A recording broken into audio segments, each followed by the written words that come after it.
And I'm going to let Mohammed mention a few things while you maybe stay on for a moment. And go ahead, Mohammed. Yeah, thank you. Good evening to everybody. I want to take this opportunity to answer the questions. You know, this questions. I want to tell you to my fathers, my brothers, mother side. I'm Mohammed from Great Perspective. We can't hear you very well. You need to speak better into the microphone, please. Okay, And anyone I'm else, please mute. I'm Mohammed from Saray for Sierra Leone. I'm very, very happy and pleased to be part of this tonight. I want to take this opportunity to also thanks and appreciation to you, Mr. David, for giving me this chance and opportunity to study with others. Of course, here in Sierra Leone, we are happy to be part of land here, Sierra Leone migration. So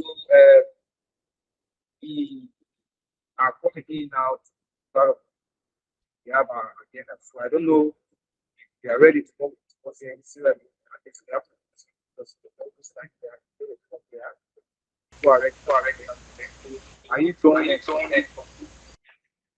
Yeah, Mohammed, we're not. I didn't hear very much. Brent, did you hear what he was saying, or was it broken up? It was broken Yeah, up. I don't know if you might need to adjust your microphone volume or Yeah, move it closer. yeah. I didn't hear Okay, what two words that you said. So okay. Are you getting me clear? yeah, that's better. Okay. Of course, I just want to say good evening to you all and to Mr. David. I'm very pleased and happy to be part of this meeting because this is an opportunity for us here in Sierra Leone based on the economic crisis and the suffering we are encountering in our country. This is just an opportunity for us to pave our way to a greener pasture. So we are pleased and happy to be part of this meeting, and we want to give thanks and appreciation also to Mr. David who bring this light for us here in Sierra Leone. So if we are coming on board tonight to explain the aims and objectives, the purpose of bringing this kind of project in our country, we are happy, we are pleased, and we are very, very grateful to Mr. David because this is just an opportunity given to us, and we'll make sure we make use of it, and the people of this nation will benefit and be part of it. So by coming on board, of course, we have a agenda to speak on tonight. But I just want Mr. David to give me a few minutes. Let me just inform order because they have just sent me a message. I've been trying to join the meeting, but we are having issues. So let me just try to clarify this issue. Then I'll join the room again, please. Okay, Mohammed. Maybe I'll just mention a few things about why this meeting is so important and why it's a real opportunity. And Mohammed is the chairman of a group that we assembled just last month. When I first got involved with Freetown in Sierra Leone a month ago, I was totally unaware of the dynamics of what I was getting myself involved in. And to make a long story short, maybe some of you have already saw the blood diamonds with in the movies and all of the pain and suffering with the Civil War that they experienced there. You know, problems with the healthcare system, the water, the air, all of the mining activities. And so a month ago, I was unaware, but, you know, amazing because of the technology that we have, the education that I went through personally is incredible. In over a month, I contacted probably close to 1,000 people in Freetown. They have a population of 1 million people, and Freetown is an island. And it's Sierra Leone is a strip of land that has a coastal area with 9 islands. And these islands, because this is the Power of Islands podcast, these are very powerful islands. And historically, it's incredible. The first slave trading post was on Boonsey Island. That's important historically. But right now, there's a very important project on an island called Sherbro Island, which the UK and Octopus Energy and Vital Capital are creating a smart city there. One of the first smart cities that actually is happening. They already put in wind farms, and are generating green renewable energy there. But they're not really, and they're also involved with AI in the 5D environment. So Freetown is, it used to be the capital was in Sherbrooke, but over the years now the capital is in Freetown Island. And so the 1 million people in Freetown is what we're trying to empower. All of Sierra Leone has 8 million people. And so it's not a huge country. And what's nice about it is the work that we're doing. I don't know if anyone knows Colin Turner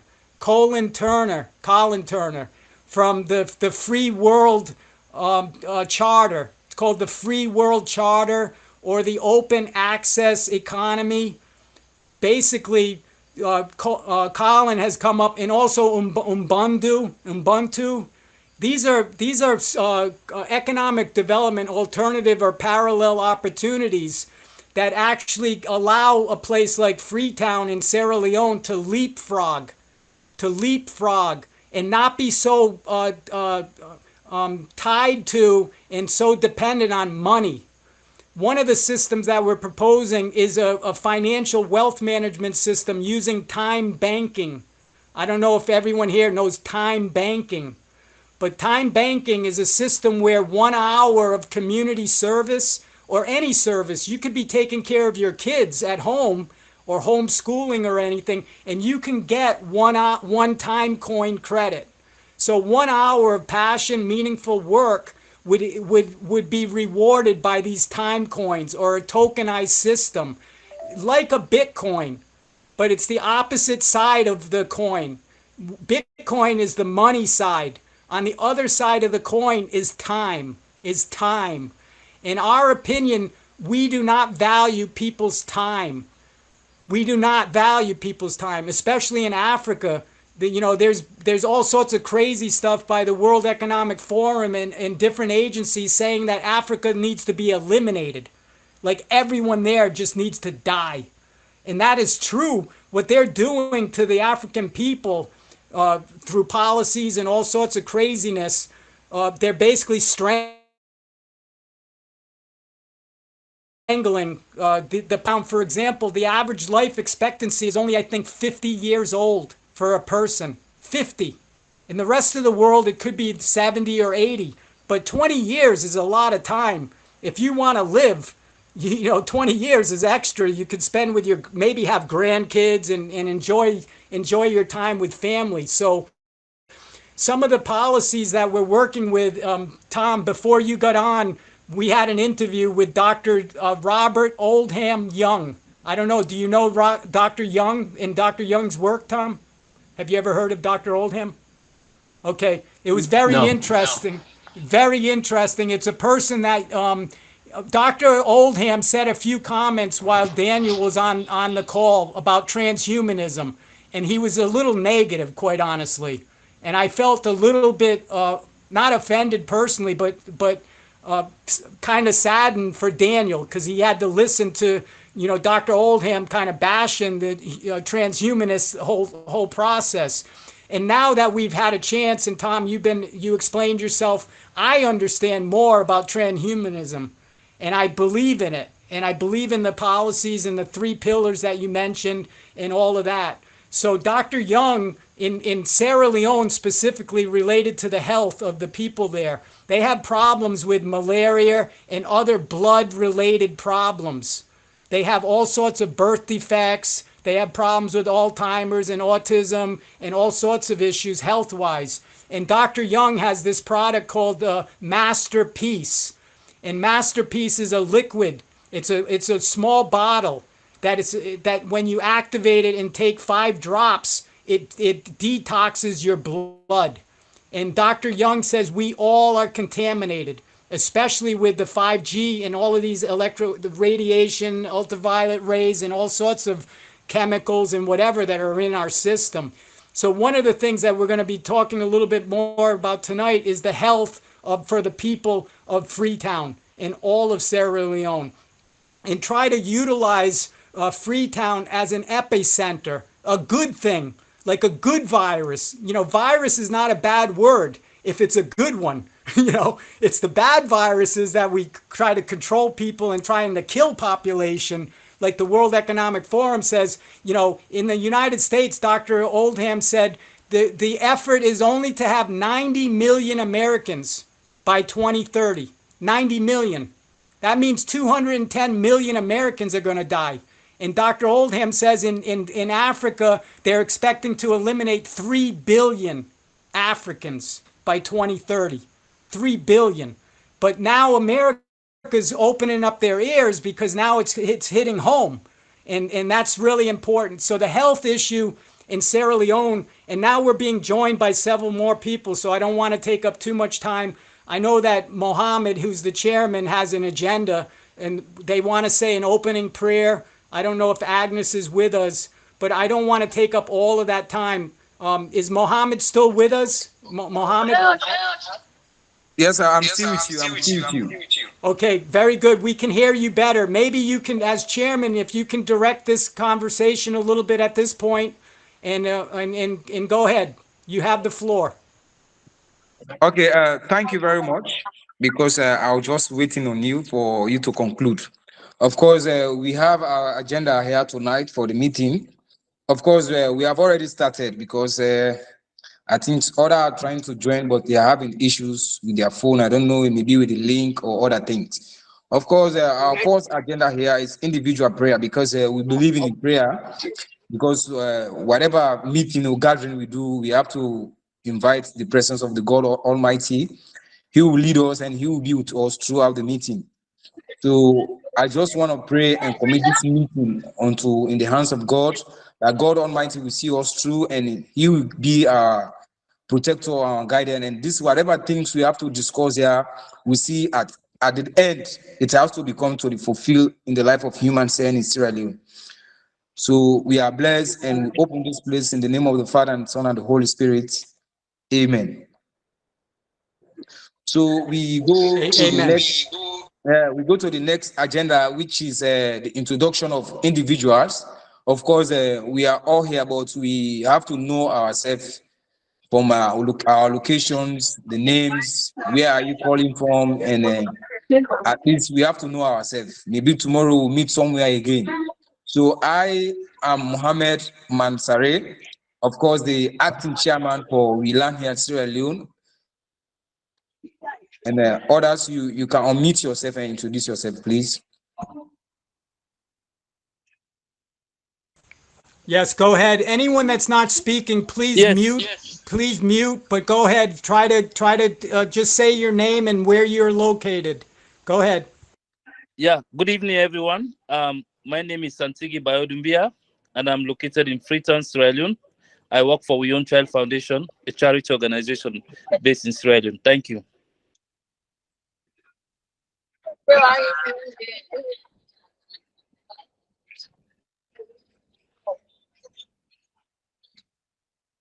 All right, I am Mohamed Suleiman. My name is Tom Ross, and I am located in Colorado.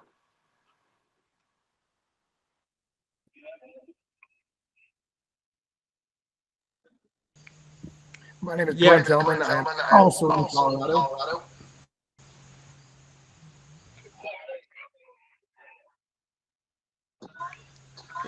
Go ahead. Anyone else want to introduce yourself? I know we have a few more people. And the communications, by the way, Tom and Brent, one of the problems in Sierra Leone is the communication system there is awful. And they keep that on purpose so that people like us can't communicate with these people. And quite honestly, to use a ham radio system there is a no-brainer. And it would solve all of these communication problems. The cost of communications in Sierra Leone are off the chart. Hello. Go ahead, Ruth. Hello. Yeah, go ahead. Hello. Yeah, go ahead. Continue.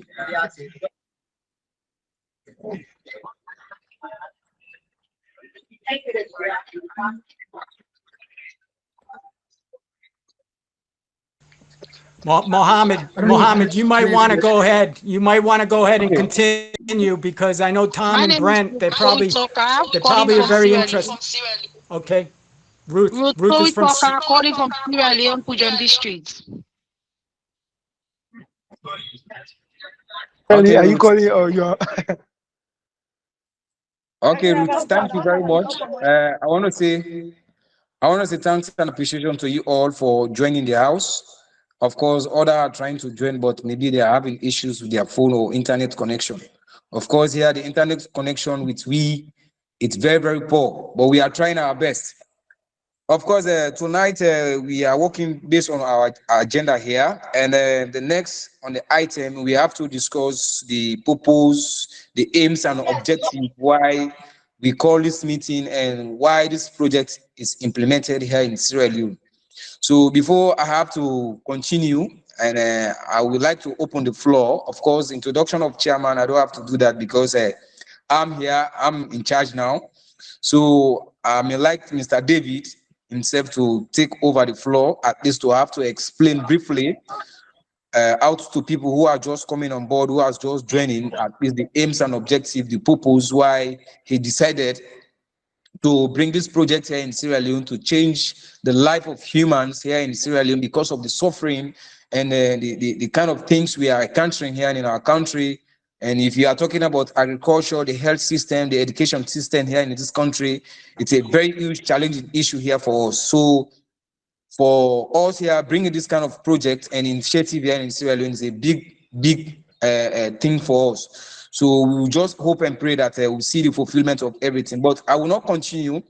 I may like to give the floor now to Mr. David for him to flow. At least people who are just coming, people who are just joining us to see the reality of everything, to see that we are not just here to create a room for any other thing, but we are here to create a room to change the life of human here in Sierra Leone. So, Mr. David, the floor is yours, sir. Thank you very much. Thank you, Chairman Mansari, for this opportunity to address everyone. We're expecting actually a pretty large crowd. I don't know how many people are going to be allowed on this call, but we're not going to be able to talk with everyone. The purpose of this is really for me, as I mentioned, Tom and Brent already know I'm an American. I live in Brazil. So the question is, why Africa? And and I don't know why. And my wife actually thinks I'm crazy as hell. I live here on an island in Brazil in paradise. And now I'm involved with one of the hottest places on earth, Sierra Leone, Freetown, with the civil war and all of the conflict there is just off the chart. So I am volunteering. I don't want to get paid ever for the work that I'm doing. I don't expect that. All I want to try to do is help Mohammed, his family. He just had a newborn baby, by the way, for everyone to know. So congratulations, Mohammed. And it's a big boy. It's a big, healthy boy. And his name is David, actually. And Mohammed named him after me. After meeting me, he had his baby and named him after me. So I feel so thrilled, and I'm so happy and delighted to bring any hope and opportunity to the African people, all of Africa, but specifically in Freetown. And that is the topic of tonight's conversation. So to kind of be brief about a very complex and integrated project, as Chairman Monserrat mentioned, the name of this project is called We Landia. We Landia Micronation. And We Landia is an idea, it's a concept. It's not necessarily a physical place, it's more like metaphysical.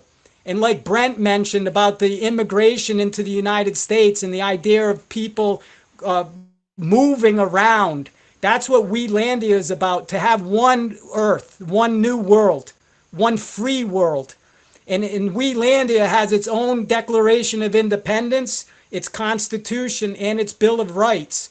And it's all mimicked or mirrored by our founding fathers in the United States, about democracy. So We Landia is the overall umbrella project. But what operates We Landia is very interesting. It's called the BioFreedome, DOME project. And the BioFreedome is an information data warehouse in essence. It's a big data center. but it doesn't use like a facility. It uses 5D, like metaverse. And so the Biofreedom Project is what operates the Welandia micronation, which is going to be a freedom cell network. And the idea is to create a Welandia in every country in the world. So have at least one Welandia in 201 countries right now that are in the world. And so it's a franchise model that is very well tested and proven. And this model can be easily replicated in for example, in Sierra Leone and Freetown, there's no cost. I'm not charging. It's a franchise system that normally would be 1 million US dollars. And in the future, after we start in Sierra Leone, there will be a fee that's going to be attached to this biofreedom system. What's interesting about Freetown and the Biofreedom Project is the word free. In Freetown, there's no better place to have a place of freedom than Freetown. And also the word bio is very important in Sierra Leone. The president, his name is Bio, President Bio. So it's a kind of a beautiful and divine merger of all of the conditions that are happening right now. And actually, President Bio received the number one, he received an award for his administration as being the number one president for all of the African countries. So a lot of focus and a lot of energy is being focused on Freetown in Sierra Leone. So this project, Welandia and the Biofreedom Project, is a marriage made in heaven. And it gives me great joy and pleasure to speak with all of the people on this call this evening. We made this a mandatory call because this is a call to action.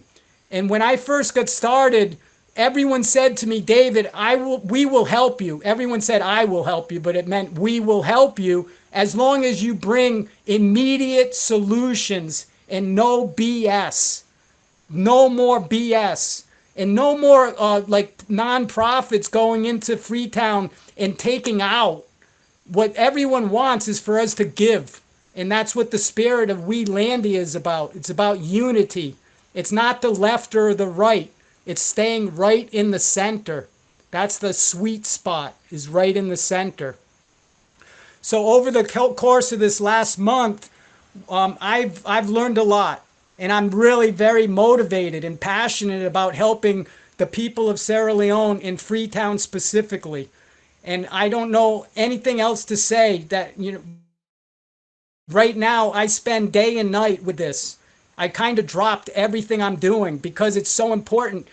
In life, it's very simple. The harder the hardship that you have and the more pain and suffering that you experience on the downside, the greater the upside is. And right now, I don't know of any other place on earth that has had so much hardship in the blood diamonds, in all of the problems with mutilating people and civil war and unrest.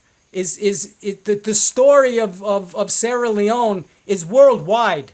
Oprah Winfrey, Leonardo DiCaprio, all of the people of the world have tried to help Sierra Leone. But the problem is they went there with ego and with an interest to capitalize on the condition there, and they've taken out all the money. So a nonprofit, for example, only gives like 3% of what they bring in to the poor people. 3%. And we need to change that. We need to create an environment of volunteerism, of really community development. And we need to bring financial resources and all resources to the people of Freetown and all of Sierra Leone. And the idea, first project in Welandia is a model. And once we do it in Freetown, then we would go into all of the 4 regions of Sierra Leone.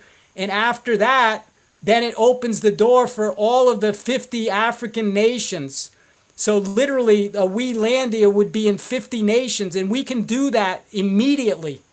Immediately. It's all technology. It's all app driven.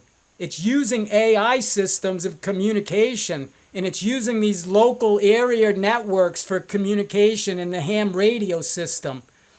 So the one of the things that I know Brent and also the transhumanists focused on was basic income. How can we actually have a system, not social welfare, not entitlement, but what system can we apply that actually gives everyone equal opportunity and respects everyone's time? And that's the key word, time. So Welandia is the umbrella. The Biofreedom Project is the technical operating system. And the time banking is the financial mechanism. And basically what we want to do is empower 1 million people in Freetown. And we want to value everyone. So if you take 1 million and you take times 10, let's say $10 to start per hour, and then you take that by 24 hours a day, and then you times it by 365, you're talking about economic stimulus that's huge. Hundreds of millions of dollars a year, maybe even a billion. And we don't have to do anything other than respect the time. That's all we have to do. There's two sides to every coin, heads and tails. Right now, the head side is Bitcoin or cryptocurrency or fiat currency or some type of physical asset. And what I'm proposing, and other people, not just me alone, I am the kind of the leader and spokesperson and activist and call me whatever you want to call me. Right now, I'm doing everything because the urgency, people are asking for this, and they're asking God's grace to come, and that's what this is. This is by the grace of God we're having this conversation. So if we value everyone's time, just in Freetown is 1 million people. If we take 8 million, if we take 1.5 billion in Africa, if we add India in China, now we can cover the whole globe. And if we value everyone's time, you're talking in one day, you're talking about trillions of dollars, trillions in one day. And so we run a financial deficit. Obviously, the way our finance system works is the more loans that you issue, the more interest that you return for stockholders and shareholders. That's a no-brainer. But on the opposite side of money is pure time. And time is the only thing that we have and the only thing that we know. And it's not speculative. And it does not have an influence of inflation and speculation. Everyone's hour equals one time coin credit. How you use that time coin, that is totally up to you. You can hang on to it, you can bank it, you can give it away, you can will it, you can do everything with time that you do with money. So this is the new concept that is being proposed, not just by me, but other people in 30 different countries in the world right now have time banking systems. The problem is they haven't bridged between the financial aspects of volunteering, because any nonprofit, most of their cost is labor. And you need to get volunteers. And the problem right now is volunteers don't have the time. They're working 2 jobs, 3 jobs. Now in Africa, for example, the men are unemployed. So the women in Africa have to pick up where the men have not failed. The system has failed the African people. And not just Africa, all over the world. We do not value people's time. And just like right now, Tom and Brent has stayed on. So it's been an hour and a half that they've been involved, and Daniel was involved. If we can track and we can give credit, right now, you're not just doing a service by staying on, and everyone on this call would be getting a one-time coin credit for 1 hour. And so that is the economic stimulus that we're proposing. We do not have to print more money. We do not have to issue more loans. All we have to do is respect time. And it's very simple. It's kind of so simple that it's a no-brainer. And people are going to look at Sierra Leone and Freetown and they're going to say, how in the hell that these people do what they did, because Freetown is going to be the financial capital for time. It's going to be the epicenter. And when Sierra Leone does this model, everyone's going to be calling Mohammed and everyone the Circle of 12 Blue Angels is what they're called, and wanting to know, how did you come together? How did you unify? That's the mystery. But it's so simple. It's so simple. And mathematically, 1 to 1. 1 hour equals one time coin. It's not like a cryptocurrency where you have to have brokers and attorneys and there's terms and conditions and all of the complexity. This project is total in its approach. And like I said, it is a franchise system. So we have critically thought out for 25 years this has been worked on. And now we're ready to launch the first one. I thought personally we would do it here in Brazil. And that's why I dedicated 25 years of my life here in trying to bridge between the United States and Brazil. But I am exhausted trying to do that because we are losing. But in Africa, in Africa, the situation there is so dire that actually the people there are really looking for immediate results. And that's what gives us an opportunity to do the work that we're doing.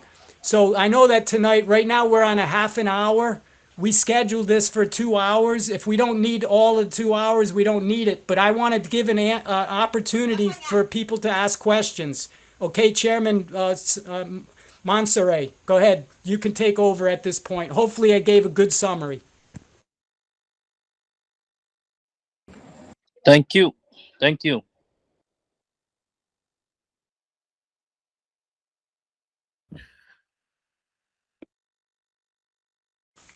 You're mute. You have your mute on, Mohammed. You got to take the mute off. Okay, thank you very much, Mr. David. A good message. We have already received your message in good faith. And of course, I just want to open the floor. If any one of us have a question or contribution towards the statements by Mr. David, you can carry on. The floor is open. I had one question. I was wondering if any of y'all are familiar with the organization TAFTS, based in Africa. The founder, Osinakachi Kalu Akuma, I believe. Tom and I used to help run that organization, and they're doing similar work, trying to connect people in the African continent, especially people who are future-minded, and trying to have these humanitarian goals to people from other countries and things like that. I used to do the marketing. I was the director of marketing there, and Tom was actually the CEO and president for some time. But if none of you are familiar with TAFTS, I urge you all to take a look at it. I'll put a link in the chat here, but it's just TAFFDS.org. That stands for the Transdisciplinary Agora for Future Discussions. I would recommend connecting with them because I think that there's some mutual interests that lie there for you all. Thank you, Brent, for that. I think that there's actually a branch that, if I'm correct, a branch already in Freetown. Because now that you mentioned that website, I think I accessed and sent an email. But if you have direct connection, that's what this whole conversation is about, is kind of leveraging and synergizing. Because we don't need to do this alone. And I don't want to be the person on the front line. I want to empower Mohammed in the Circle of 12. And so anything like that, Brent, is very appreciated. Thank you so much. So we also appreciate if you, after the meeting, you share the link with Mr. David. Then Mr. David will also share the link with us. Maybe we'll check at the website. Whatever information we'll share also with you. So Mr. Kroma and others, please, if you have questions or contribution, we are waiting. Good evening, everyone. Go ahead, Mr. Bayo, go ahead. Thank you very much, David, and then also Mr. Mohammed, for arranging this. We have had a lot. I've had almost about 45-minute discussion when I was in Guinea with David, and it's so amazing because looking at all what he was explaining, looking at the situation in Africa, especially in Sierra Leone. I know, as for me, I was also a victim of a child soldier during the civil war in Sierra Leone. I know what I've gone through, as a child, making my way through in Freetown, in the capital city, where it's so difficult. And up to this point, leading myself, today I'm leading over 30 employees with my organization that I started from scratch. So I know what that means, to be to that level. And now today we have different schools that we have constructed. We have over 1,000 children attending our schools that we constructed from the rural to here in Freetown, capital city. So it means a lot. And so when you are talking about those brilliant ideas, it means a lot, because even here in Sierra Leone, volunteering alone is not that too common. So because what? People are looking for salaries. People are looking for somewhere to survive. But then because, for smaller organizations like ours, local organizations that do not have the opportunity or the power to raise funds internationally, we had to, to survive through international organization. So, and most time we are not even accredited for what we are doing. It's only people like you, David, who look out, go into internet and see, some of the things that we are posting of what we are doing. It's just a little. Maybe if you come to Sierra Leone, you will see exactly what we are doing, and you will really fall in for what we are doing here. So, I'm so touched with this, wherein we use all the time. Look at the energy we are putting on. Small organizations are working, a lot of people are working, but because there is nothing in return, sometimes they look out for going into politics. And this politics has now today in Sierra Leone dividing us together, dividing our brothers and sisters with different minds, different intention, without no proper focus. So we believe if an alternative a means of revenue like this, so unique in a way that just time credit, I think is so important, and we can embrace it strongly in Sierra Leone. Thank you very much.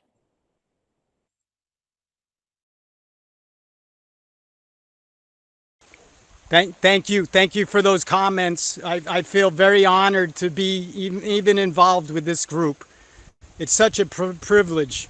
Go ahead, Mohammed.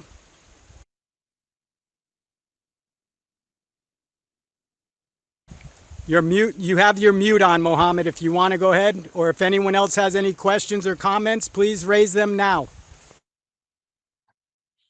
Hey, I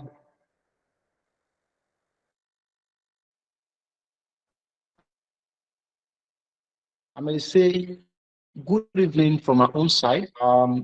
It's really an opportunity to be among the group of 12 that do started the whole thing. And I want to acknowledge you, David, Brent, Tom, Mohammed. You guys have been superb since day one. I joined the group, and I've been seeing the notes, I've been seeing the charts, I've been seeing the stickers, I've been seeing different things you've been sending in relation to Welandia, pardon me, Welandia. So my own question here is, I want to throw this question to David, to be specific. Um, when the whole thing started here in Sierra Leone, there is this group of 12, and then going on, I can see there are over 20 participants in the group now.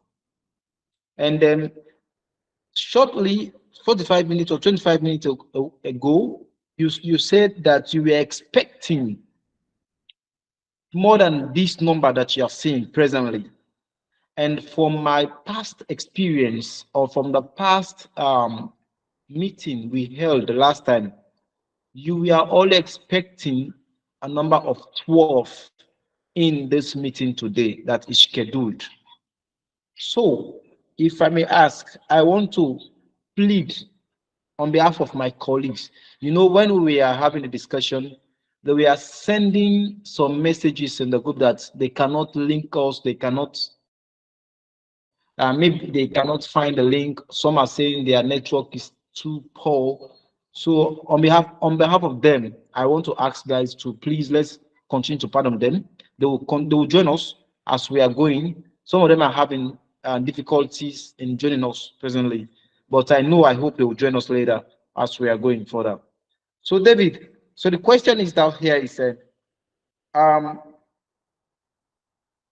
how do you think how do you think we can move, especially here, people in Sierra Leone, not to be specific in Freetown. You know, I said it earlier that the trend that we are moving here in Sierra Leone, we are moving in a very, very difficult moment. And people here have that thing in them, the back of their mind, that whatever thing we say to them, we meet them, we speak to them, is just rubbish. To be frank enough, that's what they are having now. Because people have come previous time, they did the same thing. They talk about this thing, they talk about this thing, but they do not, these things do not come to pass, if I may say. Now you are here, you want to empower us, you want to encourage us to use our time, because the whole thing is that we should be on time. That time we should utilize our time to speak to them, to bring in the 8 million people we are having here, to want to come on board, so that we all Sierra Leoneans to gain from this Willandia thing that you are bringing to us. So how can we do this, David? How help us? Because you've said a lot. You've said a lot. You've talked about the group. You've talked about the good things. You've talked about the good things. You talk about things you bring to us.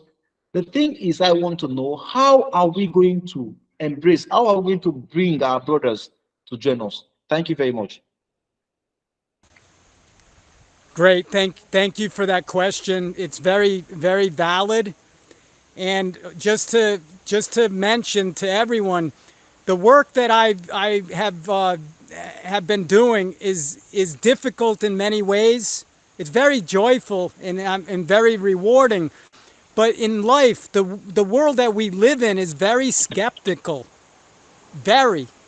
And I cold call people all day long. I actually don't usually speak with people that I already know, under rare exceptions. And unfortunately, the way our world works nowadays is that everyone is guilty until they prove themselves innocent. The reality is, we are innocent until we do something to prove ourselves guilty. And so it's very difficult to bridge that discrepancy. We are inverted. Everything in our society is opposite of what the reality is. What we need to do is turn the coin to the other side. There's two sides. So yes, the comment about people going there to Africa is very valid. People have in the past gone there to speculate and to make profit. And if there is no profit, they just leave the place, especially the mining institutions in the diamond industry. You know, they are tearing apart the environment there to try to get these small amount of diamonds. And the people there are working like slaves. Nothing has changed, really. You know, instead of enslaving the black people in our society, the government, deep state, or whoever you want to call it, has enslaved us all. We are all alike, whether you are black or white or any color. We are all basically imprisoned. And the prison is the separation that our society, in the doubt, in the fear. So what I want to say is, it's very simple. We need to apply unconditional love. It sounds crazy. I'm not talking about love. Love is complicated. But I'm talking about the word unconditional. That means the same love that you have for your children, like Mohammed has a new baby boy. I'm sure that Mohammed would do anything. There is no condition to make sure that his son has a viable, prosperous future and has opportunity. And that's the type of unconditional love that the Circle of 12 needs to apply. If there's any fear, any doubt, you need to go and find some other thing to do, because what we are trying to do here is very simple. We're trying to unite everybody with no discrimination and no separation. It's about unity. And to make a complicated situation a little bit easier, there's three phases that we need to work on as far as numbers, as far as bringing people together. The first number is 12. And like you mentioned, on this call, we might have 20 people. So it's not really the Circle of 12. But that's not the purpose of this particular call. We're not convening the council. And the Circle of 12 is the board of directors, the board of advisors. It's just like in any organization. You have to have structure. So the first phase is to have the 12 people that are committed. And out of the 12, we're trying to get at least seven women and 5 men. Because the issue in Sierra Leone is like anywhere else in the world. The women are not being valued. And because of that, our families are suffering. And people are getting divorces, and our whole family structure and community is almost totally broken. Thank God that we still have an opportunity like we have today to try to repair the damage. And so the Circle of 12 is the first number. After the Circle of 12, we need to go get 2,000 people. Metrics, and these are the metrics. So it's 12, 2,000. Once we get to 2,000 people, which we have an event planned for March 22nd. So very quickly on March 22nd, we're having an outdoor public assembly at the Cotton Tree, which is a very famous place in the center of Freetown. And everyone there in Freetown knows the Cotton Tree, but for Tom and Brent, I don't know if you ever heard of the Cotton Tree, but that's where all of the assemblies happen in Freetown. And on the 22nd, we're having a candlelight ceremony to light a candle for peace and forgiveness. Because one of the things, I'm a white person, and there is already I've already had people calling me white and calling me, some type of opportunist or capitalist, or, I've had a lot of comments because, like I said, I cold call people. So literally in the first call, people call me out. And I can tell if they have unconditional love in their heart, like Tom and Brent, for example, and Daniel.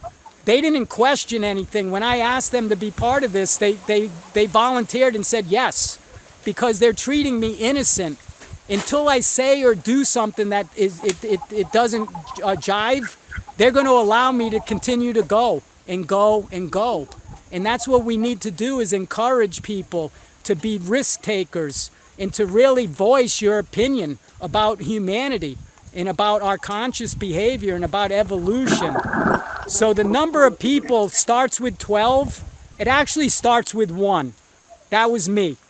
And then it went to 3. And Mohammed jumped on, Justina, Santos. And then it goes to 6. And that's in 9. That's Tesla's 3-6-9 formula. Everyone knows that formula. After 9 is 12. And then after you get 12, you go exponential. Then you go to 2,000.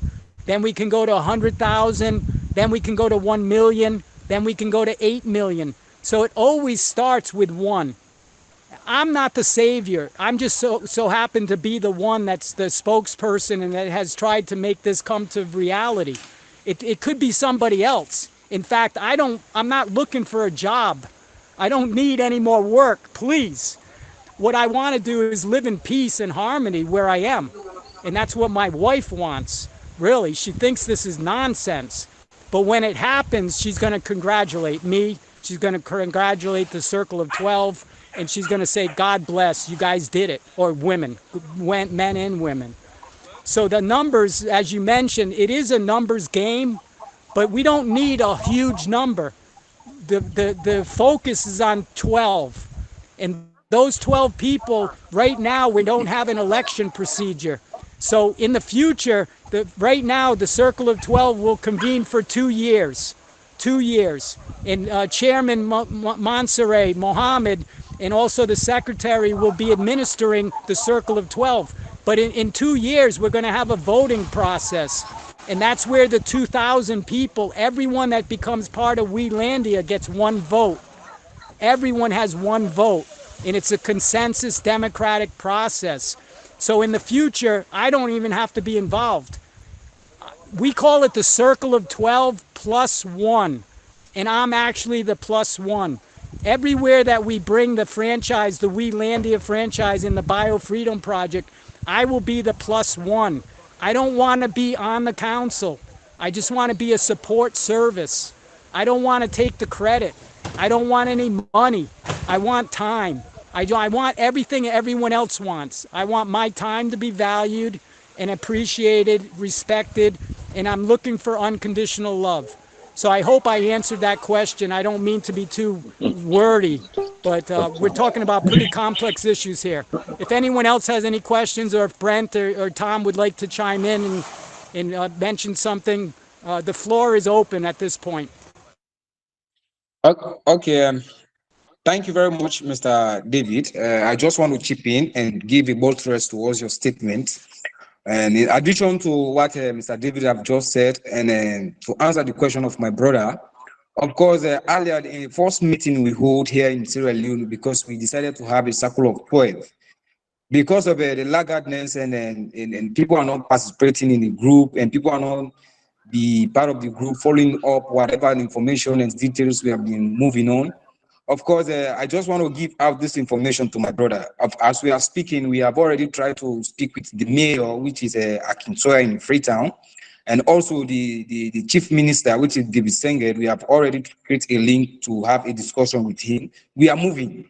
The train is moving, and Mr. David is trying very hard, because every day, every night, he's trying to create a link with people here in Sierra Leone, which are stakeholders in this country, for us to be part of this group, this trend, at least to see the fulfillment of the dream he's thinking about our country. So the Circle of 12, earlier we stated that we have to bring 12 people on board. These people are going to be the executive, because we are going to work on things, at least to see if we have to bring 60 people or 6,000 people or 2,000 people. We are going to be the umbrella of everything. At least when we go out to talk to people, we don't have to confuse people. Our actions have to tell people that they have to come on board.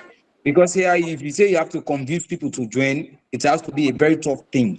But the action itself have to speak out to people that we are about to change the life of humans here in Sierra Leone.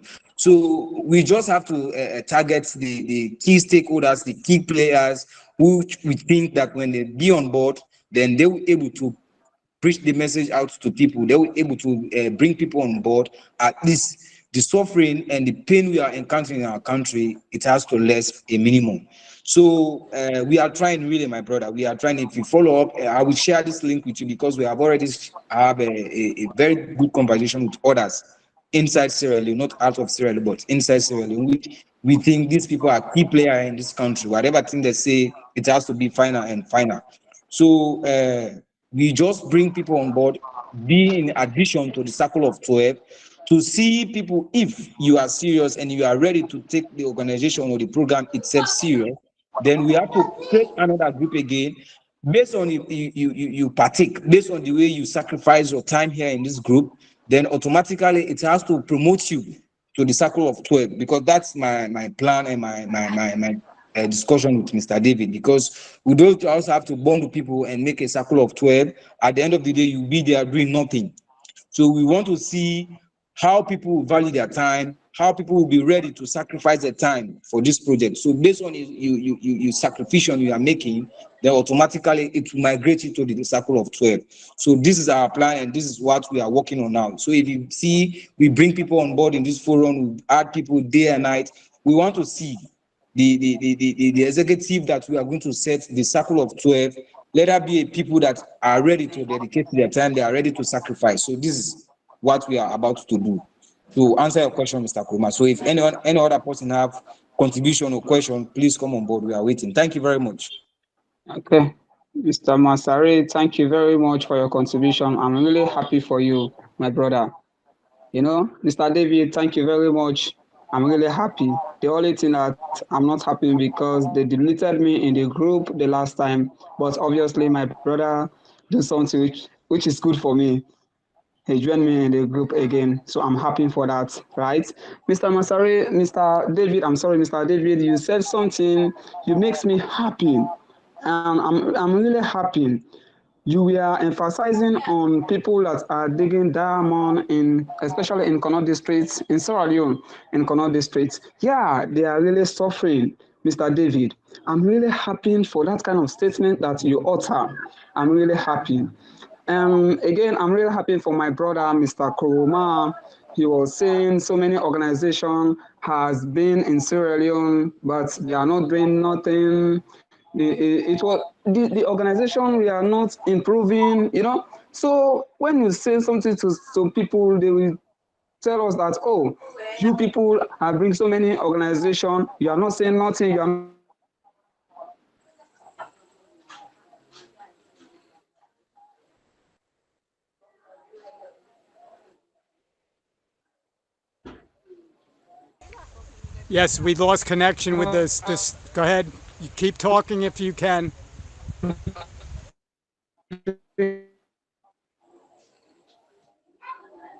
lose hope. You just have to press. If you need good thing for your country, you know, Mr. David, I'm really happy for you. By the grace of God, this organization that you are building up, it will be improved by the grace of God, Mr. David. I'm really happy for you, sir. I'm really happy. Mr. Mohammed, yeah, you are doing so many things which is good, right? You are doing so many things which is good. Obviously, even myself, I surprised about this group. But today, I'm really happy for the group. Mr. David, thank you very much, sir. By the grace of God, God will guide you and protect you. You will have more energy to improve in this organization. And you will have supporters which they will impress you by the grace of God, will not put you into shame. Right? Thank you very much, sir. So I think I have a lot, but let me give chance to my colleagues. Thank you very much, sir. Thank you for those precious comments. Go ahead. Anyone else? Yes. Sorry, I like to ask questions. Um, so David, again to you. When when you started the whole discussion, there's this thing that you talk about the health, the poor medical health in Sierra Leone. And of course, I'm a medical practitioner, and then I've moved around in the country. I know some places where, of course, our health system is down, is seriously down. Um, it's an area which is like that needs emergency in our country. People are dying each and every day. Pregnant women are dying during delivery, which of course I know in the Western world, in Europe, there is this thing. Pregnant women, the mortality is down, like not too many deaths. But here in Sierra Leone, if 10 pregnant women are giving birth, they are expecting of 4 or 5 to lose their lives, which is very bad. And then there is this thing, the spread of STIs, that is sexually transmitted disease. Even though some of our colleagues, we are teaching them about this, but they are still crazy. So the question is, um, or what I may want us to do, and please, as suggestion, how are we going if we are selected, can we please focus on the medical health of the CLM people? If we are, because if we start with this one, I'm assuring you that people are going to involve because that is one of the areas that we are lacking in Sierra Leone. And for us, the medical practitioners, you know, some of us are not working because tax and conditions are not good. So some of us will find somewhere to sit and do private thing. I prefer to do my private thing. Patient comes to me at home. I give whatever I have to give drugs or do diagnosis 6 months before leaving. But generally, my brother, it's very sympathetic here in Sierra Leone, the medical facility. So what I want us to plead, if it's not a plead, but can we please do something about that? Thank you very much for the audience. Yeah, Mr. Kroma, before Mr. David have to answer your question, I'm really happy for you for the questions that you asked Mr. David. I'm really happy for you, Mr. Kroma. Yeah, Mr. David, I just want to buttress on these questions that my brother have already asked you. You know, the poor road network lead to the obviously he was talking about the pregnant woman, the health sectors, the interior crisis, that even the vehicles, we don't have so many vehicles, ambulance, at large. We don't have them in Sierra Leone just to save lives, Mr. Kroma, thank you very much. You always educate me and you always give me knowledge just for me to ask another question. Thank you very much, Mr. Kroma. Yeah, we have three things, agriculture, health sector, and also, education, health sector, and others. Obviously, let me just narrate it like that way. Mr. David, please, Mr. David, if you throw attention to those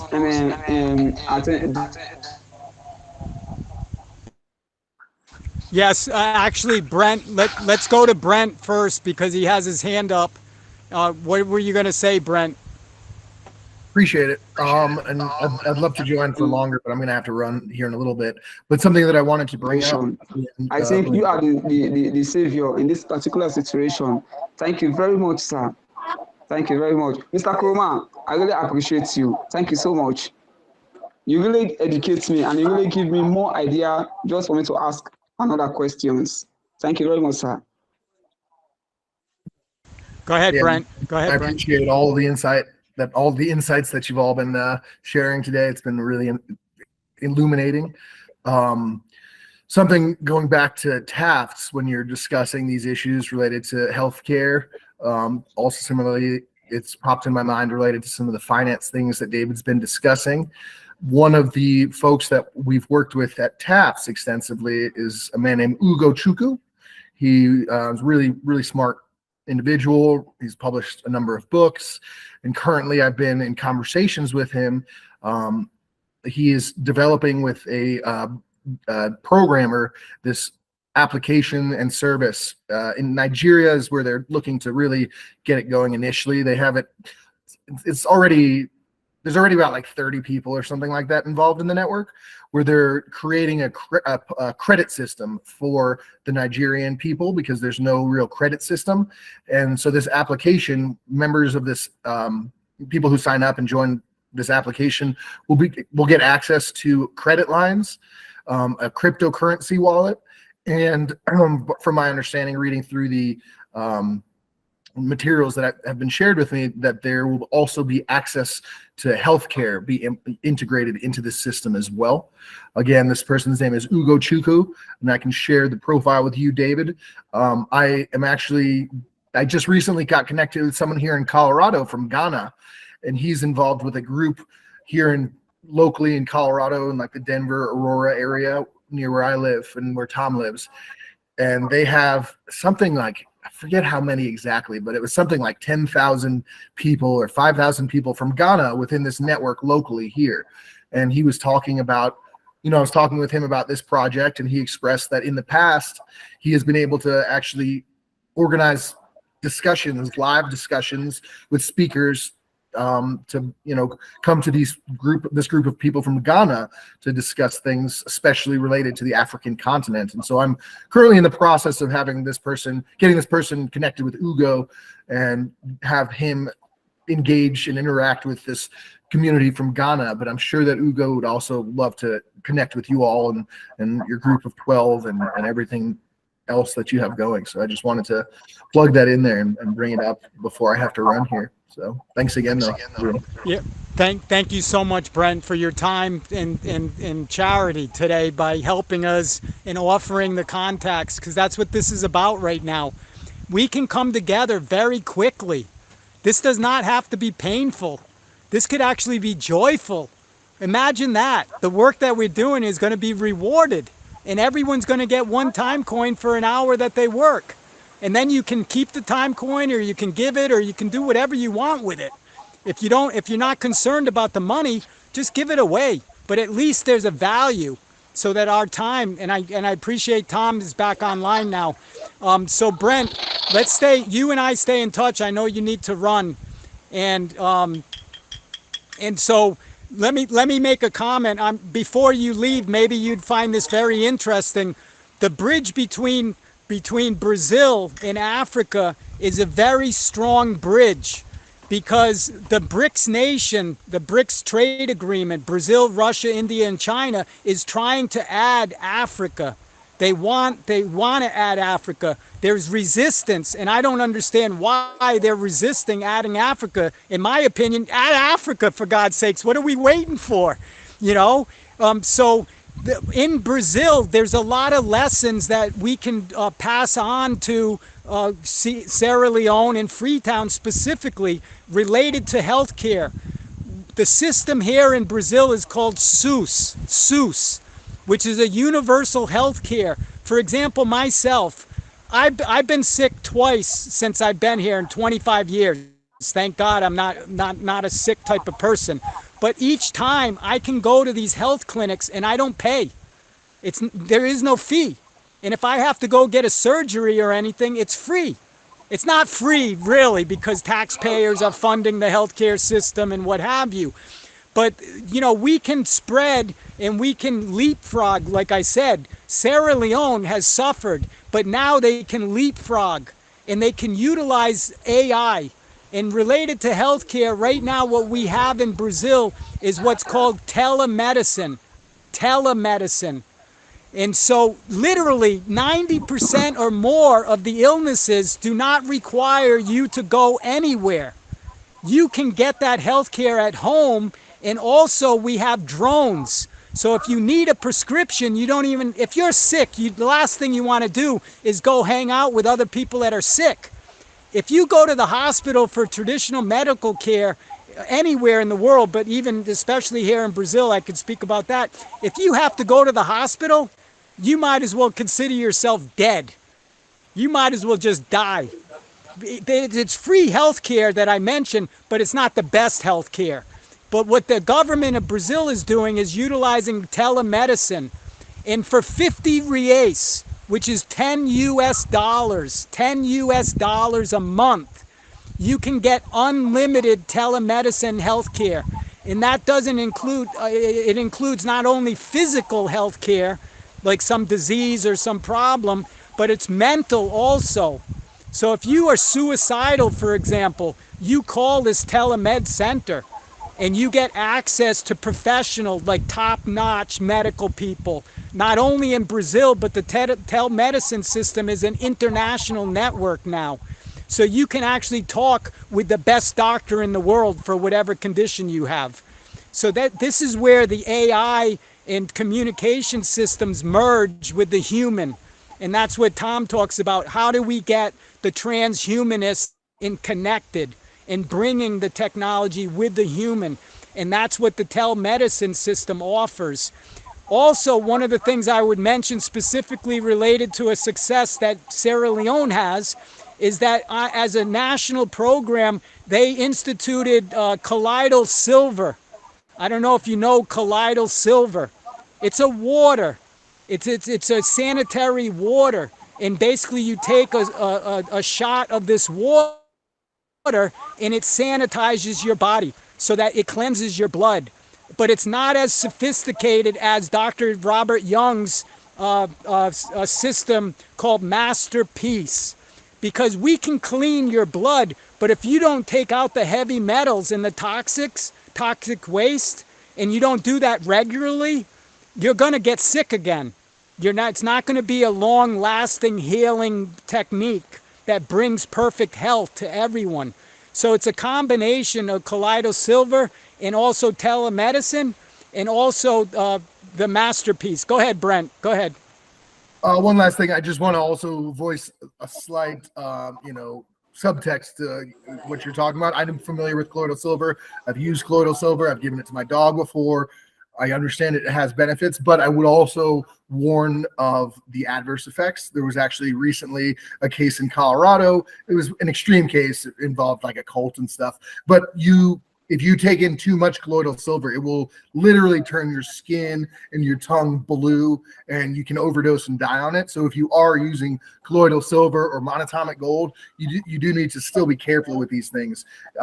These types of old remedies and stuff definitely do have their benefits, but it's important to be as cautious with any of these things as you would with Western medicine at the end of the day, in the sense of doing your own research and understanding the limit to which your body is going to be able to be helped by these things, or the limit to which your body can ingest these things if you are going to be doing that. So I just felt worth mentioning.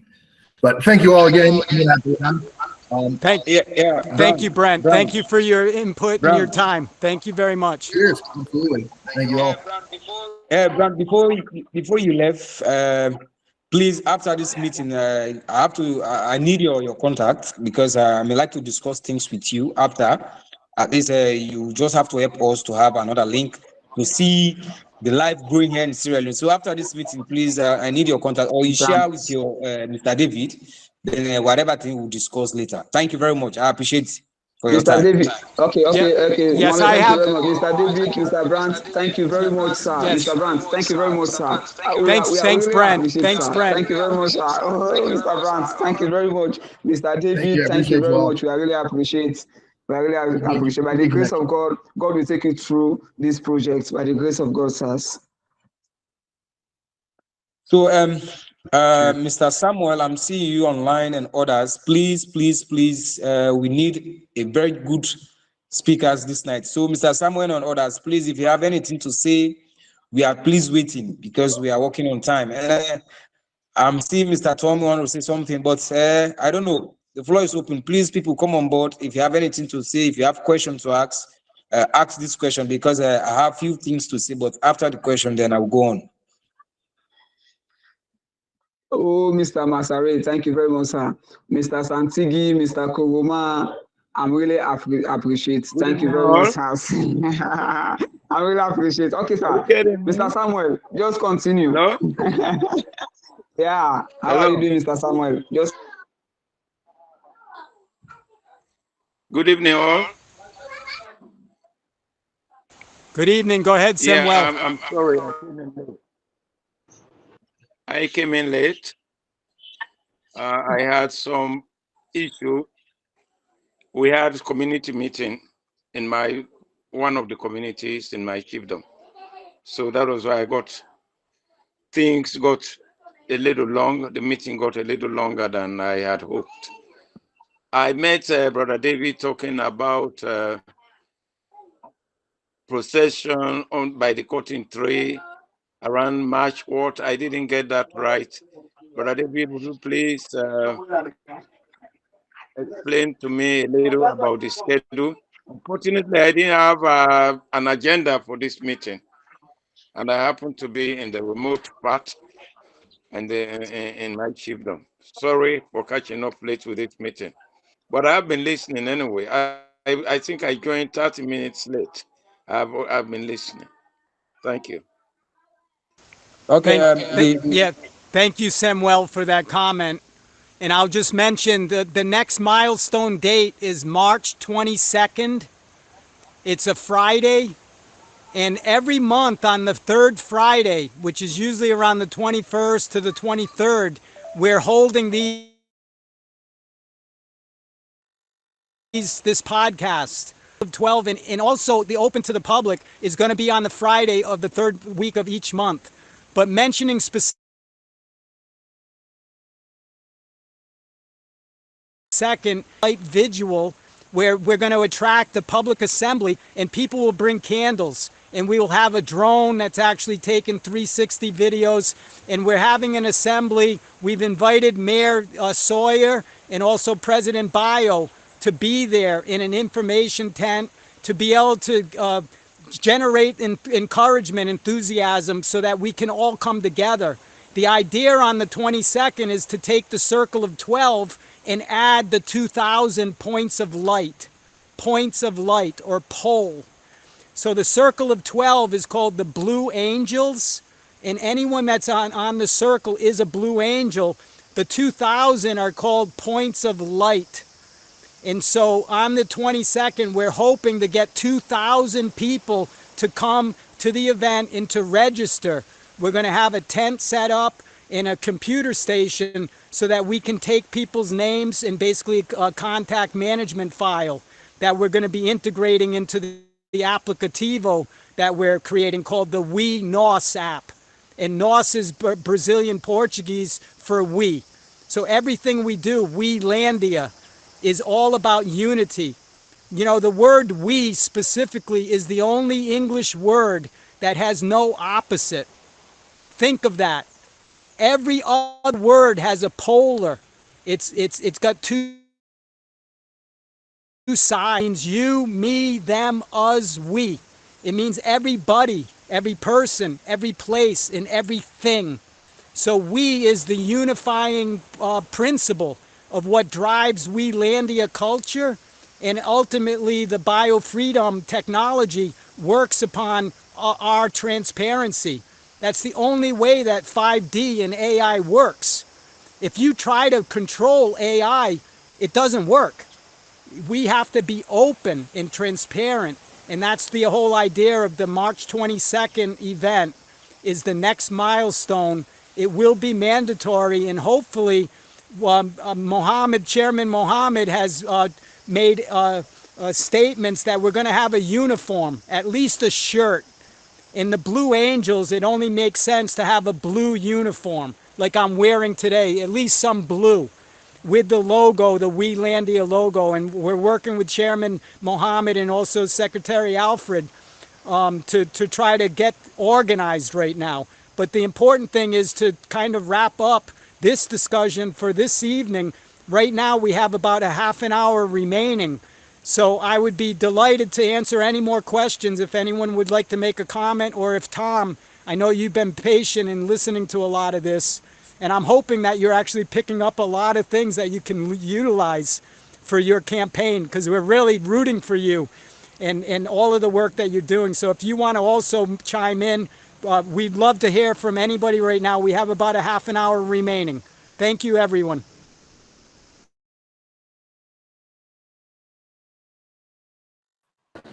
Well, Thank I you think very what I much, would David. Thank you. Yep.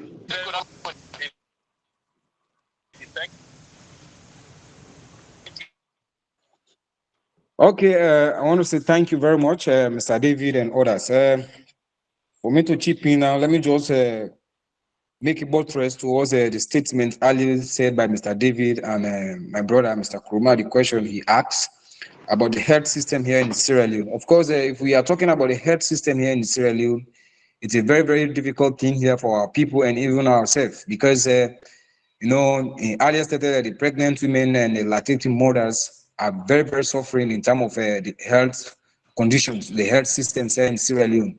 So before I continue my buttress statement, I have this question to ask. And of course, Mr. David and Mr. Tom, we respond to this question, please.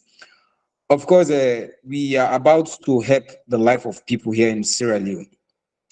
And one of the ways we have to help people, and we have to bring people on board, because you will not just come here in this country, Sierra Leone, and preach a message which there is no action towards it.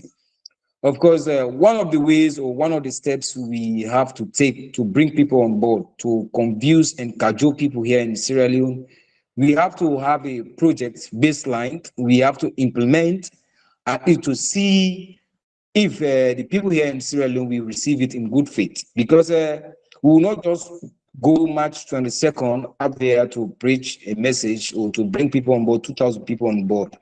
But what is going to be the message? We have to preach out to people to bring people on board, because Mayor Akisoya also, if she will come in and chip in and see at least the fulfillment of this project, she also have to ask these questions. What are the aims and objectives, and what is the message, and what is the project you guys have to bring on board?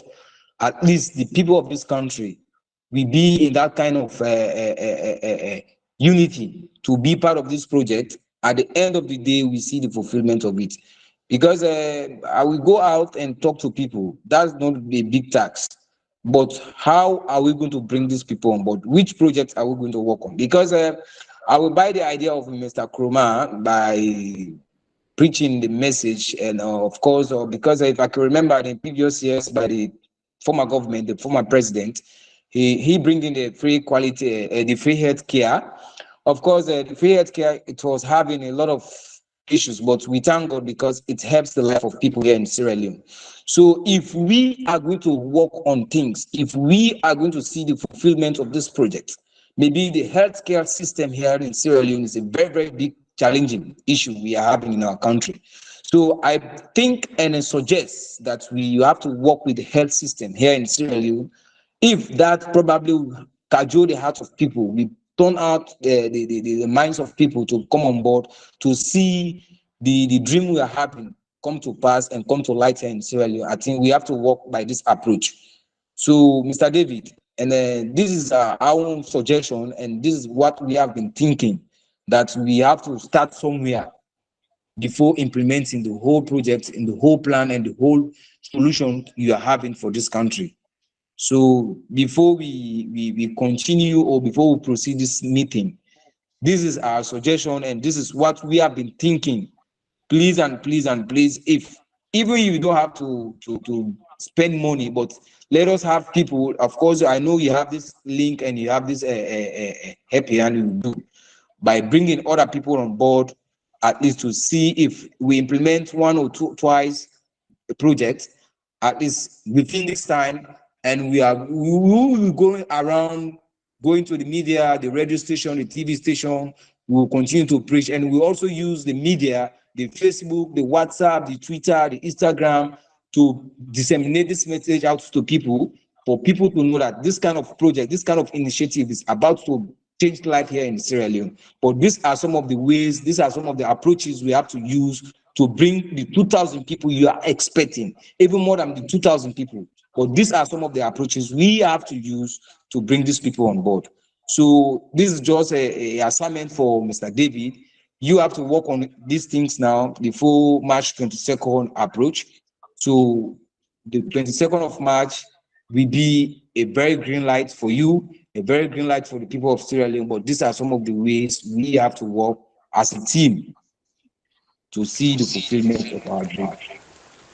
Okay, Yes. Mr. Masari, thank you very Go ahead, much. Dennis. Mr. David, I'm really sorry, sir. Please, I'm really sorry, sir. Mr. David, Mr. Masari, I hope you measure these three organizations.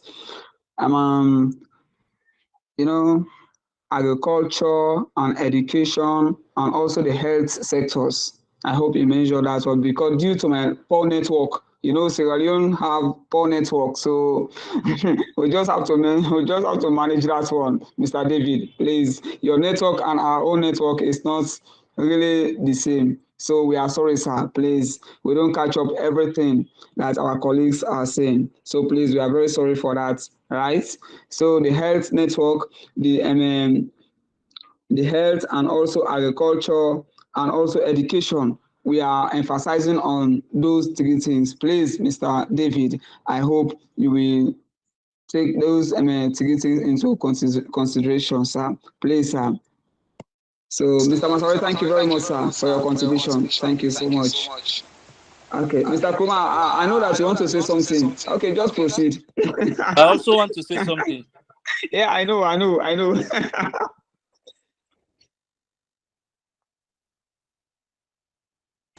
Go ahead, Santigi. Yeah. Again, thank you very much for all the amazing contributions that each and every one of us have made so far. I think we are very close to getting something in a narrow form that we can focus on together.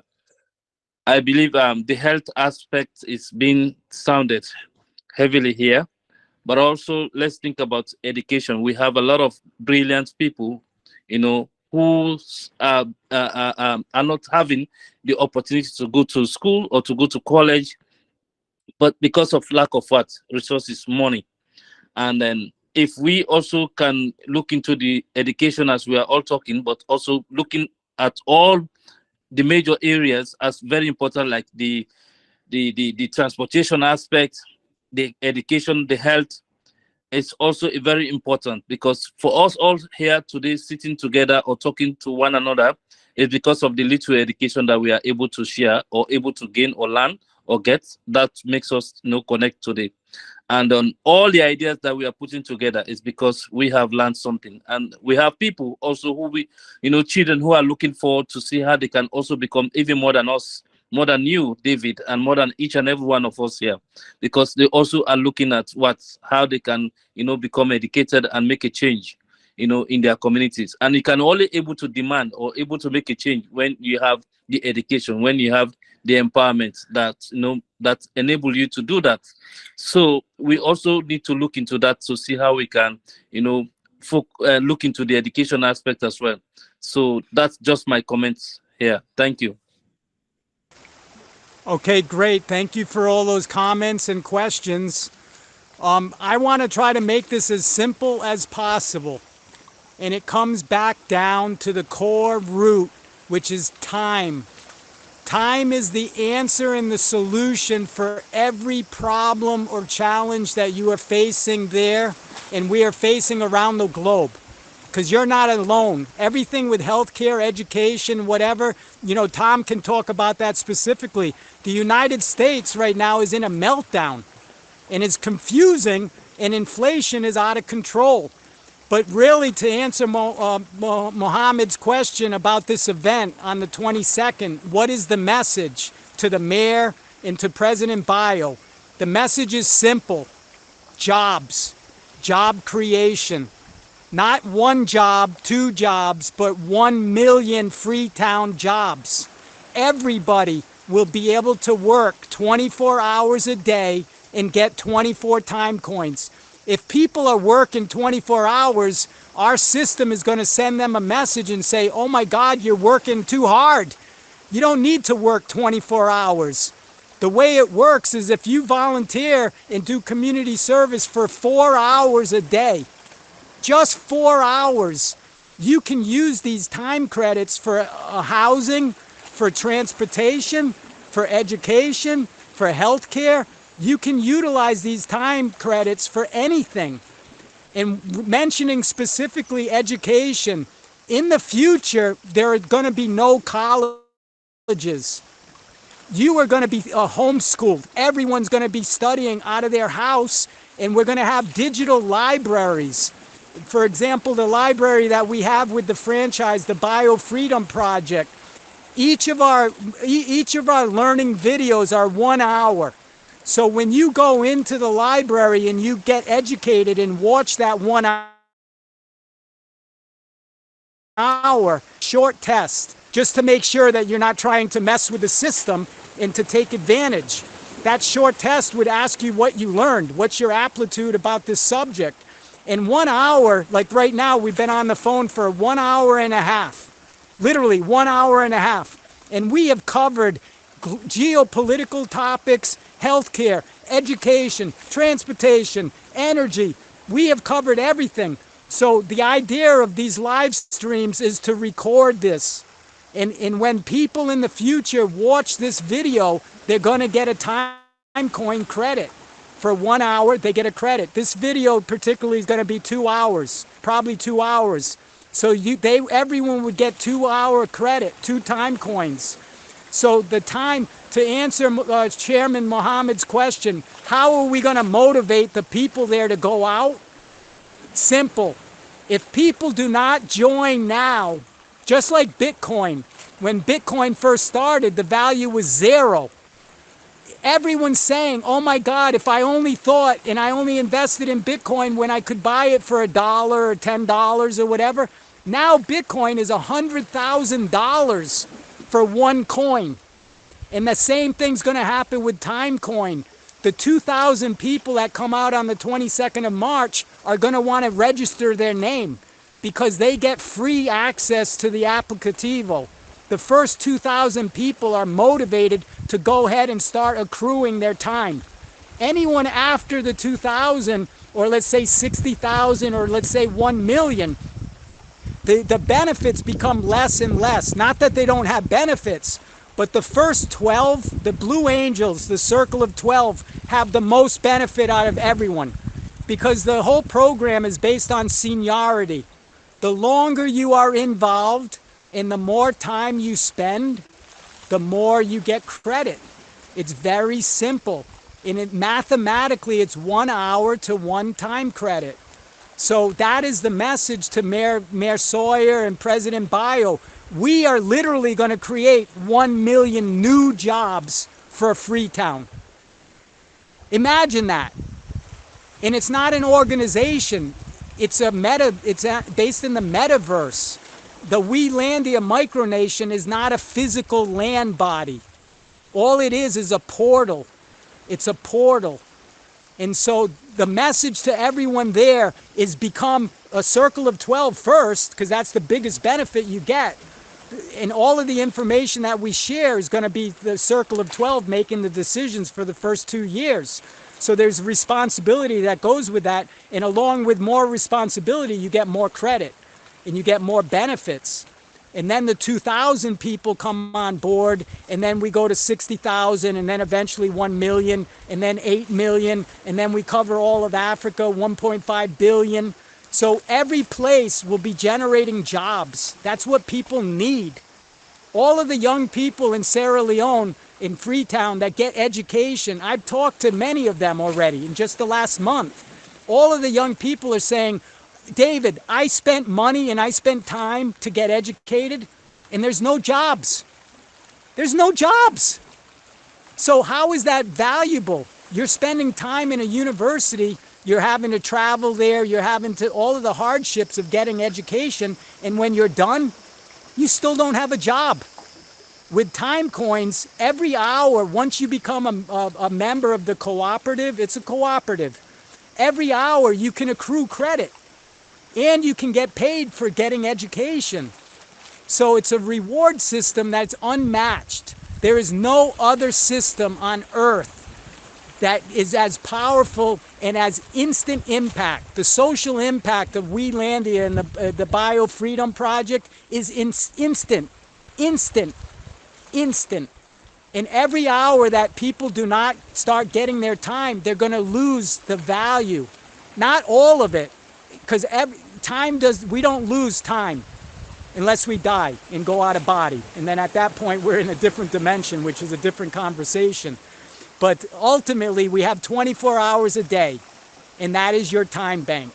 You can decide for yourself. You don't have to work for anybody. Everyone's going to be independent. Everyone, no more entitlement, no more social welfare, no more victims. We are empowering people. And the way to do that is with time. I'll let Tom, maybe Tom, you want to mention a few things. I know we're coming up to almost 20 minutes left. And you've been so patient and so kind spending your time today. I don't know if you want to make a few comments, Tom. Go ahead. Well, one of my initiatives. Yeah.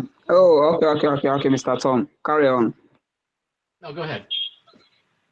Okay, Mr. David, you throw points on one situation that I'm really happy for you. You said, okay, let me just say some out of 100%, 60% or 70% Sierra Leoneans have already educated, but no job.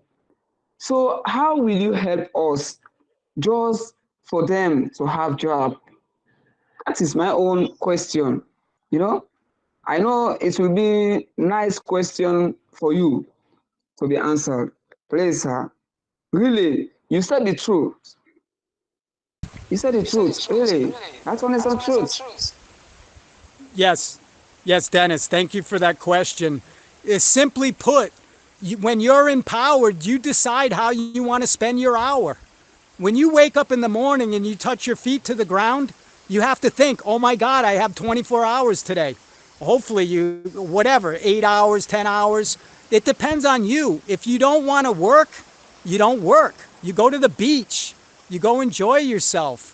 If you want to work and you want to get that time coin credit, you do something for your community. So it's very simple. How we can create jobs for people that have education is empower them. They don't have to go to work. They don't have to go to an office. They don't have to travel. If they want to go to an office, if they want to work for a company, they work for a company.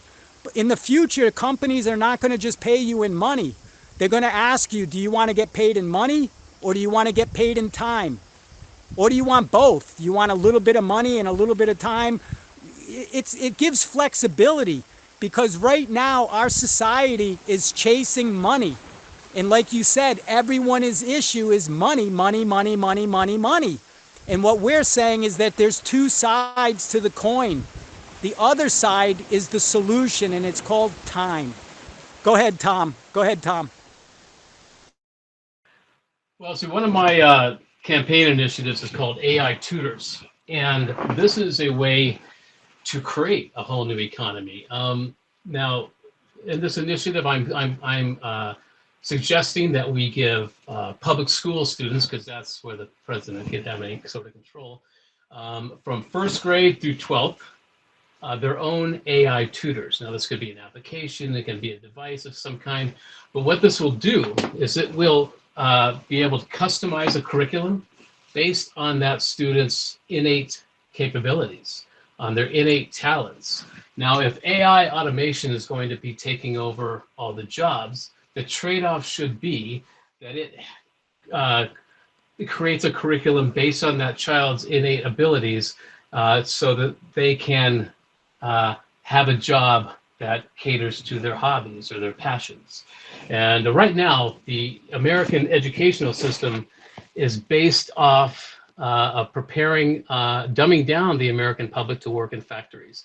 This goes back to Rockefeller and the General Education Board, which seemed like a philanthropic organization, but it was really designed to take creativity, critical thinking out of the curriculum to prepare us to work in factories during the industrial age.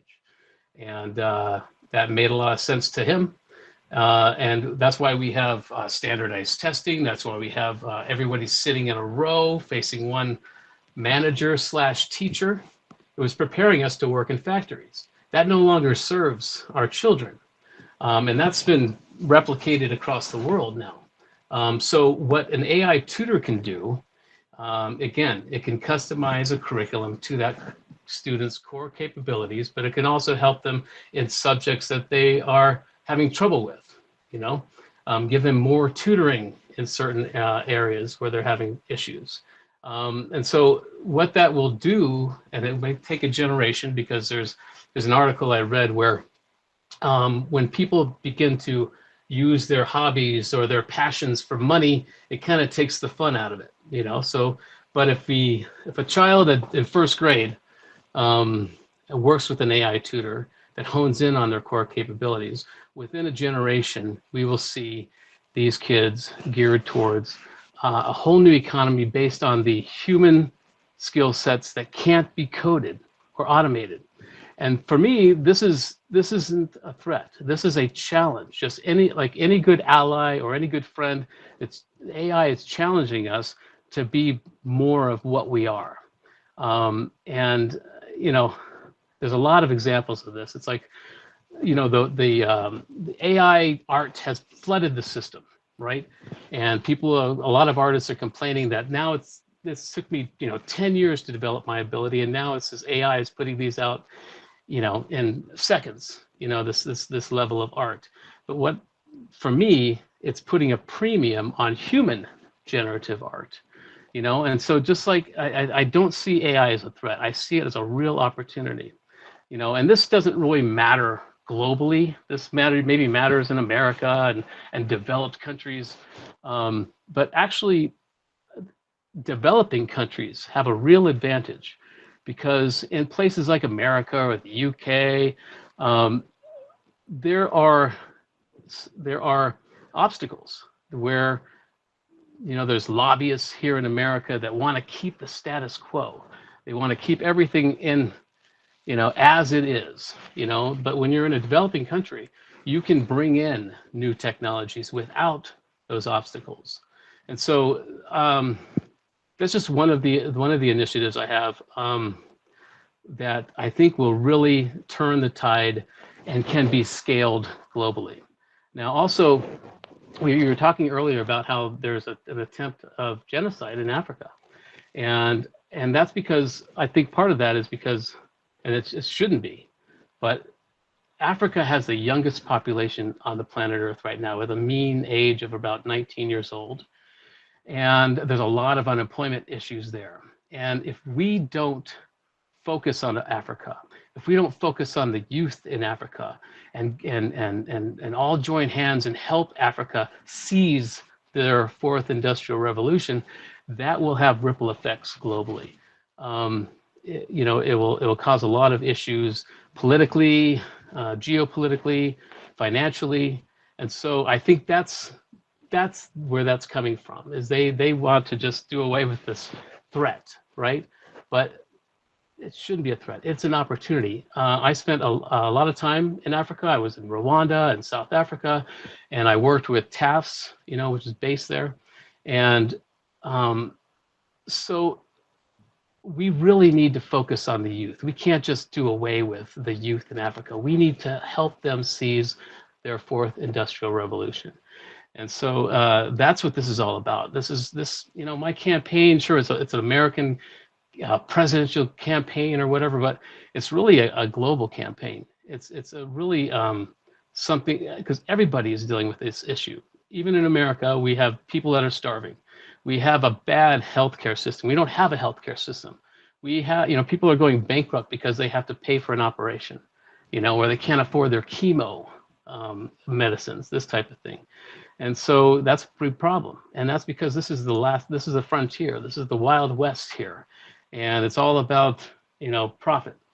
And so, we've got major issues in this country. And it's not, the streets aren't paved with gold. There's lead-based paint on these roads. So this is a global problem. And I spent time in Bangladesh. They're also having these same issues. And so it's a global issue that we all need to become aware of, and that's why a big part of my initiative is the extraterrestrial initiative, because there are technologies available to us. If we can get past the roadblocks of the military-industrial complex in this country, that will help everybody. And I think that's the problem, is this small minority of elites that are controlling everything. There's a concept called elite panic. And that happens when, it's like here in 2005 during Hurricane Katrina, people were helping each other. People were ferrying across streets like rivers.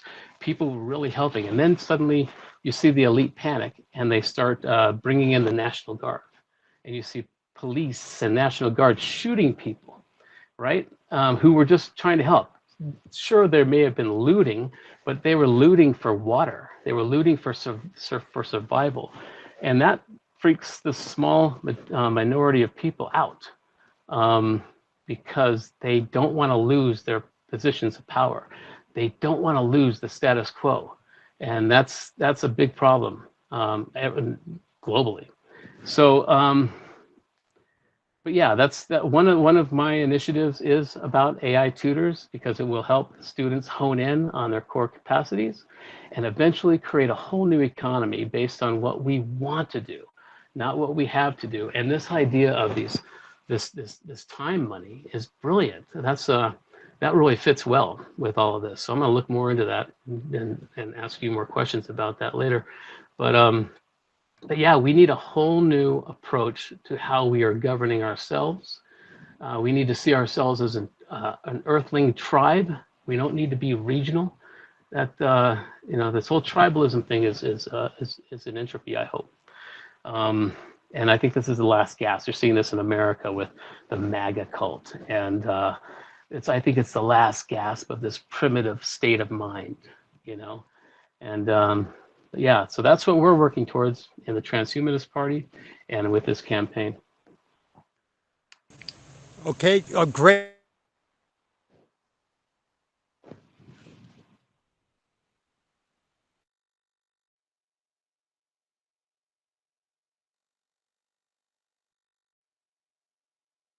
Tom, thank you so much. Can I give you a little bit of a gift tonight before we end? We only have 15 site.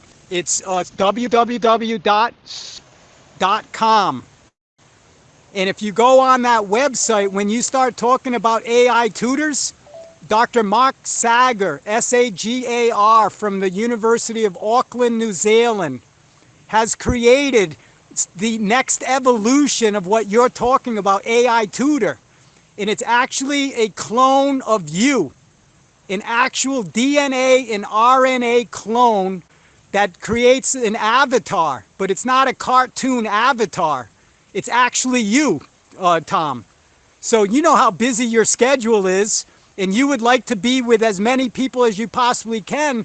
Well, Dr. Sagar has this program, an algorithm that gives you the ability to clone yourself unlimited. So you could be in 1,000 of these podcasts in the same moment, and you are actually the person there. And consciously, when something happens, when you say something, your clone or your assistant, your AI tutor says something, it's actually coming from you. It's coming from you. It's not coming from the computer. So this is the next evolution of our, like you say, ET intelligence. That's where this is coming from. This is beyond the human capacity to really understand. And this is an actual clone of you. And now actually we can make robots. We can make a Tom, not just in electronic form, like literally a Tom Ross, and you'd be the president of the United States and go out and speak, but it's not you. So if somebody kills you, they're not killing you. But it's you. It's actually you making those comments. It's not some robot that's making those comments. So the name is Dr. Mark Sagar, and he has a TEDx. If you go on TEDx or go into Soul Machines, he was on TEDx, I think, for about 15 minutes. It's a very short video. But this is real. This is not fantasy. This guy is incredible. This guy is incredible. And for people that don't realize, before this particular session here, Tom and his team of people from the Transhumanists and I had a conversation, and we exchanged a lot of details. I mean, we've given treasures of information related to technology and AI, and that is the solution. We do not have to fear technology. What we need to do is integrate it. In this AI tutor that Tom just mentioned for education is a perfect harmony. You can't ask for any better.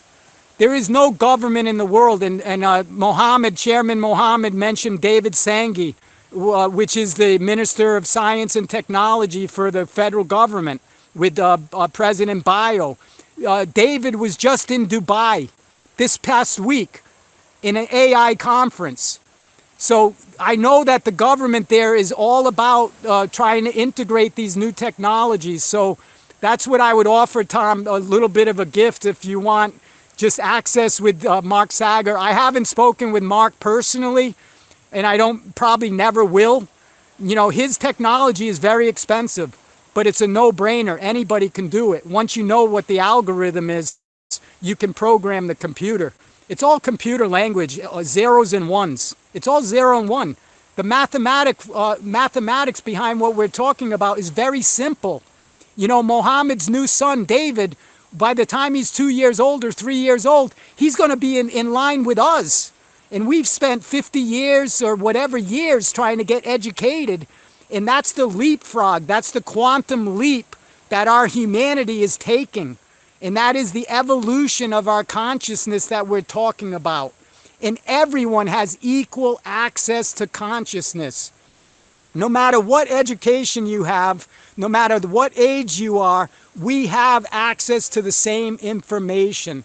All you need to do is apply yourself. And that's what the WeLandia and the BioFreedom Project offers. It's a portal. It's an access channel that's non-discriminatory and does not take advantage of people.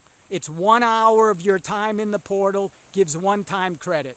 You can choose how to use that time if you want education or you want to learn about better health or performance enhancement, become an athlete or whatever. These programs in the digital library is all coded for 1 hour. So literally in one day, you could be a Harvard professor. In one day. In one day. You don't have to go to Harvard anymore. You don't have to go to an Ivy League school.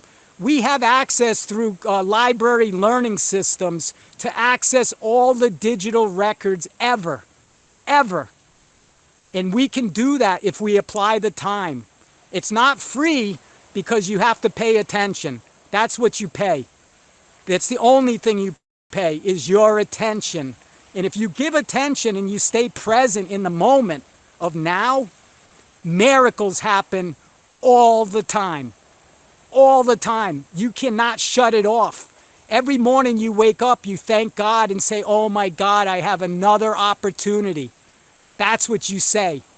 And that's the power of what we're talking about on March 22nd in this outdoor public assembly. We want 1 million people. 2,000 is the minimum. But if we get all of Freetown to light a candle, and by the way, Mayor Sawyer is going to be in the United States, so she's not going to be physically there. But we can utilize technology like we're doing right now. I mean, I'm not there in Freetown. Tom's in Colorado, and that's the power. The place, location right now, we are global. We are global, and we work 24 hours. You know, people, some of the people like Dr. Sager's in New Zealand, that's like a different day right now, you know? But it's the same moment. The moment of now is the same, whether you're in Mars or the, you know, the moon or whatever. Now is now. And the time right now is to get time credits. Everyone's going to try to buy those time credits at $10. And then you buy low and you sell high, or you hang on to them. So it is a brilliant idea. I didn't come up with the idea. Dr. Edgar Kahn with the JFK administration in 1960 had the idea of changing the Social Security system in the United States to a time exchange program. This is very well thought out. Unfortunately, Dr. Kahn passed away. But interestingly enough, the 23rd of March, the day after our event, is Edgar Kahn's birthday. And it's also the International Time Banking Day. This is like the 7th or 8th year that they're doing the International Time Banking Day on March 23rd. It's just a coincidence that it's the day after our event. And so we're going to be honoring Dr. Edgar Kahn, and we're going to be promoting time exchange in the 22nd, on the 22nd. Right now, we have about 10 minutes left. I would like to allow Mohammed, the chairperson, to make some closing remarks, make a closing prayer. I want to thank everyone for your time today. In my opinion, everyone earned 2 hours of time credits, 2 credits. Everyone that's been on this call. Keep track of your time. And when we open up the time banking applicativo, just mention, oh, I spent, David, so many hours, or to Mohammed or to Alfred, the secretary, and we'll give you credit into the time bank. Okay, go ahead, Mohammed, Chairman. Okay, thank you very much, Mr. David and other speakers. We really appreciate for all your times and contribution made on this meeting. Of course, I would like to conclude my vote of thanks to everyone by saying that this is just an example to others who are just coming on board, because this afternoon I have called from other guys. We are asking series of questions, but I give them the answer they need. Of course, in addition and buttress to what Mr. David and Mr. Tom have just said, we don't want you guys to just come, of course, to preach this message to us, but we want to see the implementation of it, of course, And we want to see the fulfillment of the dream you guys have for us here in Sierra Leone, because if you are thinking of a country, a very poor country, Sierra Leone is among this number. So please and please and please, we are pleading and begging you guys, please don't forget us. It's not just you. If maybe you have another project, you have another people who want to implement, who want to help Africa, you have to include Sierra Leone, because Sierra Leone in Africa, if you are considered one of the poorest countries in Africa, Sierra Leone is among the first two. So please and please, I'm still begging and pleading to you guys. Let us come and see the fulfillment and the light that you guys are about to bring here in Sierra Leone to change the life, to help people. Because all these three areas will lament on the health, the education system, and agriculture system here is a very poor area. So people are suffering, and we could pray that we will not just hold this meeting for today. Let us be a time come by, we call meetings and we have to explain. And for us here in Sierra Leone, please let us come on board and please ask questions. If you have contribution to make, please, we have the forum, the WhatsApp forum, and we also plead to Mr. David to discuss this with Mr. Tom to be also part of the WhatsApp group. And maybe he is having another project or another plan or another idea. Maybe he wants to be a contribution towards this project. So please, you add him also in the forum. At least we discuss later if there's anything to discuss or to be a contribution towards our movement here in Sierra Leone. Maybe he will contribute immediately. So thank you very much. I appreciate Mr. Samuel, Mr. Kroma, and others. And Mr. Santigi, of course, Mr. Santigi here is my boss, is my CEO. I'm proud of Mr. Santigi because he has been, he's a mentor, because he has tried immensely to this country to in terms of the contribution of development and education system here. Mr. Santigi have tried very hard, and we hope and pray that God Almighty will continue to guide and protect him for us to see the dream that he's also having for this country, to see the education sector is improving here in Sierra Leone, that God Almighty will provide and connect him more and more. So I thank you all. I give kudos to everybody who will be part and parcel of this meeting. Thank you. Thank you. God bless you all. This is Sierra Leone. Thank you. Amen. Thank you, everybody. And I want to just make a special thanks to the person that put this meeting together.